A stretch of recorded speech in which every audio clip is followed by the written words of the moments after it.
essas informações, elas estão todas disponíveis na UADA, Bia.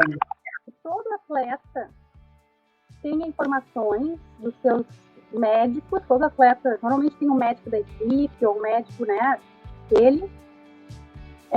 A gente sempre pede o nome do médico. Alguns atletas declaram que não tem médico. Pode ser, tem gente que nunca vai no médico e não tem médico. Mas tem outros que... Eu tenho 2 médicos que eu escuto muito nessa região que eu testo aqui, que são muito utilizados por muitos atletas. 2 médicos do esporte. E o médico deveria dar toda a instrução. Mas eu imagino que a equipe dele está no time nacional. A informação deveria vir de algum lugar, entendeu? Não sei quem é responsável. Se o próprio atleta, né, deveria ter ido atrás. Também é um pouco de ingenuidade, simplesmente, preciso tomar esse remédio, vou tomar. Não é assim. Precisa tomar o remédio, pede autorização e aí toma. A gente fez algumas perguntas no Instagram, e lá no Instagram tivemos algumas respostas interessantes. A primeira enquete que foi feita é assim: você sabe como funciona o controle de doping? E a maioria, né, diz que não. 80% nos respondeu que, assim, exatamente como funciona o controle de doping, não sabia. Não sabia como funciona. Nós fizemos outra pergunta também. Você acha que os atletas devem ser banidos por uso de doping? E aí, 58% diz que sim. Mas a gente vê que é um número alto, o número de pessoas que acham que não deveria, né? E isso é um tema bem interessante, bem polêmico. E até a Bia estava falando sobre a ingenuidade dos atletas e da comissão técnica em não se preocupar em verificar a lista de medicamentos permitidos, aliás, não permitidos para a competição. É a mesma coisa a gente pensar num crime, alguém cometeu um crime e dizer, eu não sabia que não podia fazer isso. E sabendo, né, principalmente assim, o que a Bia está falando são em competições internacionais, como nos Jogos Pan-Americanos, Jogos Olímpicos, Campeonatos Mundiais.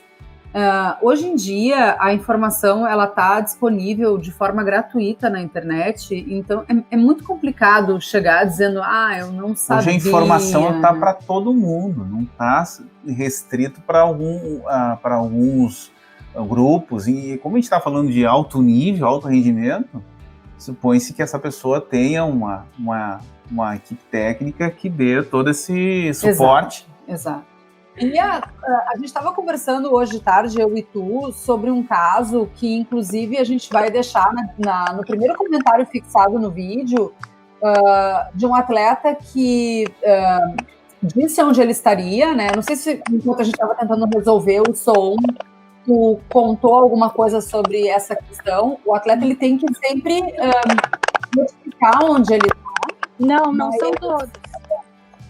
Existem categorias diferentes que os atletas são colocados, tá? Então, tem os atletas que fazem parte de uma amostra, eles têm que...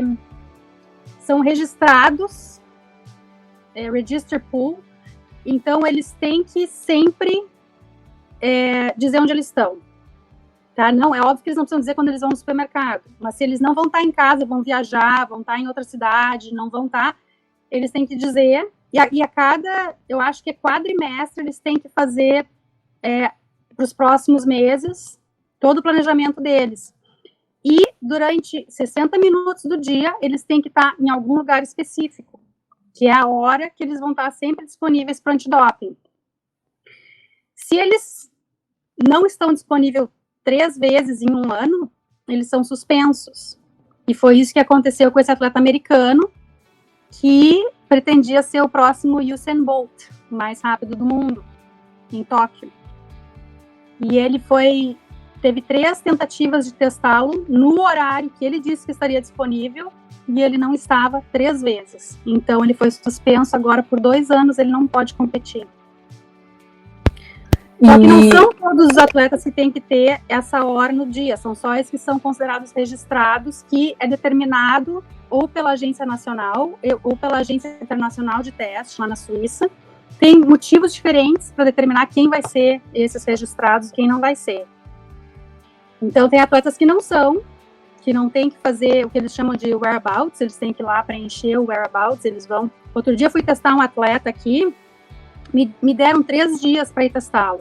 Era um domingo, uma segunda ou uma terça. E eu fui na segunda. E ele me disse, ontem eu fui levar minha namorada no aeroporto, nessa hora não ia estar aqui. Eu não fui na hora dele, tá? Eu fui no horário que me mandaram, 7 da manhã.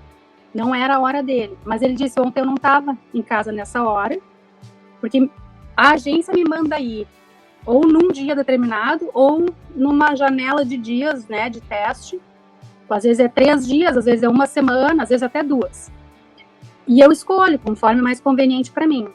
E ele disse, e amanhã eu vou viajar. Hoje eu vou viajar para Ottawa e vou ficar lá. Então amanhã também não vou estar. E eu ia ter esquecido de arrumar meus whereabouts para avisar onde eu tô. Que bom que tu veio hoje. E aí, enquanto eu tava lá esperando para ele fazer xixi, porque ele já tinha ido no banheiro, ele disse, vou arrumar meu whereabouts agora. E aí, enquanto eu tava lá, ele fez o update de que ele ia estar em Ottawa nos próximos dias. Mas eles esquecem. Imagina tu ter que ficar botando toda a tua vida, o tempo todo, onde é que tu vai estar, e às vezes eles viajam e esquecem. Bia, e se por acaso nesse período ele não está, e aí tu vai no domingo, tu voltaria na segunda e ele não estaria lá, tu iria também na terça-feira ou é só uma tentativa? Eu vou uma vez, e aí eu submito o resultado para a agência, e a agência decide se quer que eu vá de novo ou não. Normalmente eles não mandam no dia seguinte, mas às vezes em 2 semanas eles me mandam lá de novo. Teve uma atleta agora que eu fui, me mandaram ir às 8h30 da noite na casa dela. Uma atleta de atletismo, não era o horário dela, a hora dela, mas ela tinha a hora dela. E me mandaram, era uma cidade a 1 hora daqui, onde meu filho mora, na verdade. Não é muito longe, mas enfim, é uns 75 quilômetros. E aí, eu fui às 8h30 da noite. E ela mora num edifício. Quando é edifício aqui, tem um número que a gente aperta para chamar, que normalmente dá no celular da pessoa. Então, eu liguei, ela atendeu, a mensagem dela de voz atendeu. Era ela, o apartamento dela, o celular dela. Só que ela não estava. Quando me mandam fora do horário, eu tenho que ficar 30 minutos.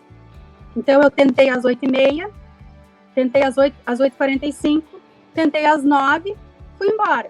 Aí eu mando o relatório para a agência, e aí eles me escreveram assim, a hora dela é às 5, tu pode ir às 5 da manhã?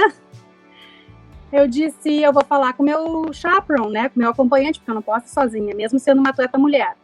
E aí a atleta, a minha amiga que estava indo comigo, disse, não me importa, uma vez vamos, saímos às 13h45 da manhã, e agora com a função do Covid, a gente não pode ir juntas, a gente mora na mesma cidade, a gente ia dirigir 75 quilômetros às 13h45 da manhã, cada uma foi no seu carro. E aí chegamos lá, comecei a apertar. Quando é na hora, eu tenho que ficar a hora inteira. Quando é a hora do atleta. Então, toquei às 5, toquei às 5h15, toquei às 5h30, 5h45. E cada vez que eu toco pelo menos 2 vezes, porque, tipo assim, se a iPhone tá no não perturbe, na segunda vez entra. Se não for iPhone, não importa, mas normalmente o atleta quando está dormindo, ele tem o iPhone e está no não perturbe e entra na segunda vez. Não sei, eu descobri isso com o meu trabalho há alguns anos, né? E, inclusive, ela atendeu na 8ª vez que eu liguei, já às 5h45. E aí ela me disse, não tinha ligado, não tinha chamado nenhuma vez. Não estava funcionando, segundo ela, o sistema de interfone no prédio. Só que todas as vezes eu escutava a voz dela falando na mensagem, né, da secretária eletrônica. Enfim, e só que a nossa regra é assim, quando chegar no minuto 55 daquela hora, do atleta que está disponível, eu tenho que ligar do meu celular. Então eu teria, mesmo se não funcionasse no edifício dela, eu disse para ela, não te preocupa, porque eu teria te ligado às 5h55 do meu telefone, e aí não teria como dizer que tinha problema no interfone, né? Mas enfim, então eles decidem na agência se eu vou no horário que o atleta escolheu ou não. Eles normalmente não me mandam um atleta no horário que o atleta escolheu. E eu acho, nunca me disseram, que é justamente para evitar dele não estar e se ralar. Então, eles tentam em outros horários. Agora, se o atleta nunca está nos outros horários, acabam mandando no horário do atleta. Mas eu acho que a pergunta da Carol é no sentido de se já aconteceu alguma bizarrice ou alguma tentativa de ludibriar a gente. Eu acho que é mais nesse sentido, Bia. Não. Comigo nunca aconteceu nada, nem com ninguém assim perto de mim que eu ficasse sabendo de ter alguma tentativa de alguma coisa. Os atletas levam a sério de modo geral, né? E eu nunca, até recentemente, foi o primeiro caso de um atleta que eu testei que testou positivo. Então, normalmente, quando o atleta tá limpo, ele tá lá e ele gosta. E o próprio Usain Bolt, nos Jogos Olímpicos do Rio, isso foi legal também. Eu louca pra filmar, mas não pode, né? A gente não pode tirar foto, não pode filmar, não pode fazer nada. Eu, dentro da estação de controle de doping, ele se levanta, isso foi interessante. Ele se levantou e começou a se filmar, assim, dançando. Só tava ele na estação, né? Porque ele demora horas para chegar, porque tem um monte de entrevista e tal. E era uma terça-feira, ele tinha corrido 100 metros. E foi coleta de urina, coleta de sangue, ele super queria. E na hora de ir embora, ele olhou pra gente e disse, vejo vocês na quinta. Porque ele sabia que ele ia ganhar os 200 também. Então, assim, sabe? Mas, dava vontade de ficar filmando ele e ficar... Não pode fazer nada, né? Tá louca? Não posso fazer nada. E do lado de fora da estação, um monte de...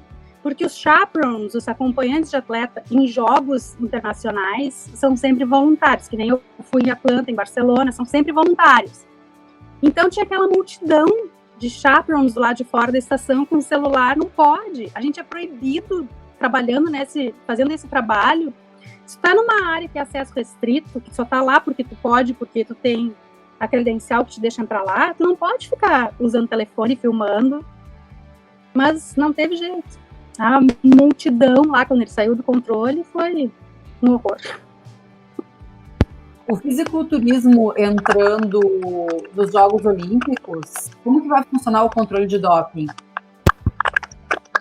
Para entrar como atleta olímpico, como esporte olímpico, tem que passar por controle de doping antes, entrar no sistema de controle de doping, senão não vai nunca participar em Jogos Olímpicos. E não vai ser tratado diferente, não tem por que ser tratado diferente. Fisiculturismo tem nos Jogos Pan-Americanos já, e a gente fez coleta normal, como qualquer esporte. Nenhum esporte é tratado diferente. O que acontece é de ter substâncias diferentes para esportes diferentes. Aí tem aquele link que eu te passei do Global Draw, que o atleta pode colocar, qualquer pessoa pode entrar no Global Draw, só que tem alguns países só. Aí seleciona o país, seleciona o esporte, coloca o medicamento, a substância, e vai mostrar se é permitido ou não, fora de competição e em competição. Agora, o que tem que ter cuidado é que algumas substâncias ficam no organismo. Mesmo se tomar fora de competição 2 dias antes da competição, pode testar positivo na competição, porque tomou 2 dias antes e ainda está no organismo, né? Teve um atleta, que agora, um atleta me contou esses dias, que ele foi medalhista e ele fumou maconha depois da competição, e aí ele foi testado, sei lá, um dia depois, e testou positivo, mesmo que na competição ele não tivesse a droga, mas ele, no teste ele tinha. E maconha não é um recurso ergogênico, mas, se eu não me engano, agora não é mais proibido durante competição.